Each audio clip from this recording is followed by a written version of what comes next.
Hello Metropole community, it's Mr. Lowry here, and I am going to do a very quick video on some swimming myth busting, because we've had a lot of feedback from parents and they're wanting to have a little bit more information about it. So I'm here to present some of the key facts to let parents and students know exactly what the setup is in swimming, how it works, and how we are working with you to make sure that we have the best possible provision. So the first thing is that swimming is mandatory for all students. Everyone is expected to do swimming just in the same way that everyone is expected to do English, maths or science. It's mandatory on our curriculum and it's a really important part of our curriculum. The first thing is to say about the organisation of the year. We have a lot of students in the school and we need to get everyone through swimming. So to do that, we have to prioritise FS students. The reason why FS students need to do their swimming in the warmer months is because their little bodies can't regulate temperature as well as bigger bodies can. So we have to make sure the ambient temperature is a little bit warmer for those guys. Hence why their pool is also a little bit warmer as well, the learning pool. All of our pools are heated year round. They never drop below 32 to 31 degrees. So that's the first thing to say, that our water is always warm regardless of what is going on outside with the temperature.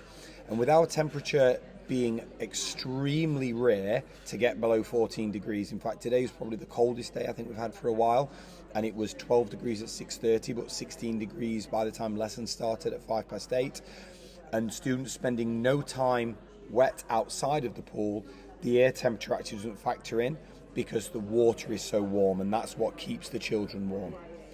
The main thing as well is to state there is no scientific evidence or reasoning to suggest that swimming causes any degree of illness, particularly when you're swimming in warm water that is treated and chlorinated and is at the right acidity and alkaline and pH that our pool is.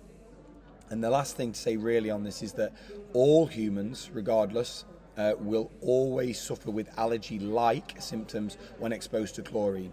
Chlorine is obviously, it's an abrasive chemical. It's something that was used for not such good reasons in previous wars. The tiny little amount of chlorine that we use in the water kills all of the bacteria and viruses that are present in water. But what it can do is it can also dry your skin out because it also removes some of the oils. So what we recommend is that the children shower after, and if they have really dry skin, is that they bring a small amount of moisturiser. But as it's stated below, follow the source, it's actually impossible to be allergic to chlorine. But the skin irritation and the eye irritation, they're perfectly natural things to feel. So for your eyes, make sure you've got your goggles, and for your skin, make sure you have a shower. And the reason why I suppose that I'm having and sharing this message is because of the following statistics that you can see there. According to the WHO, 300,000 people per year drown globally in preventable circumstances, and that is an absolute travesty. It really is, and it's something that is really close to my heart. And that's 30 people per hour.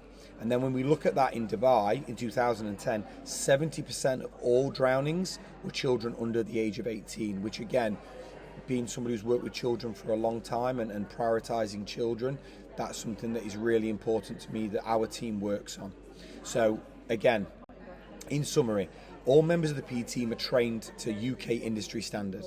We have one pool and about 1,400 students, give or take, that we have to put through them in a year, so we can't change the time of year, and priority has to be given to FS students.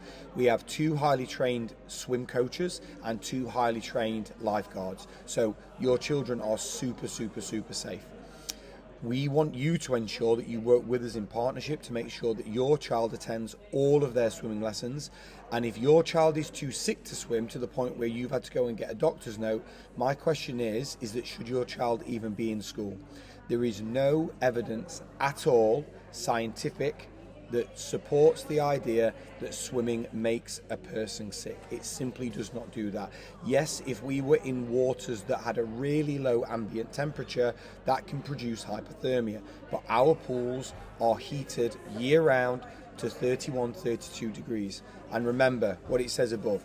Swimming in schools is the only lesson that your child will ever take that can directly save their life or the life of another person. So it's one of the most, if not the most important lesson that your child will undertake in school.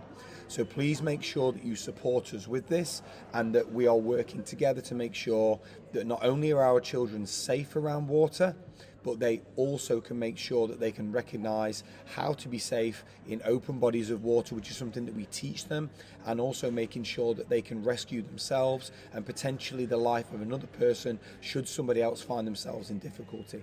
Thank you very much for your support. We really appreciate it, and I'm expecting that we have 100% attendance to all of our swimming lessons. Thank you so much.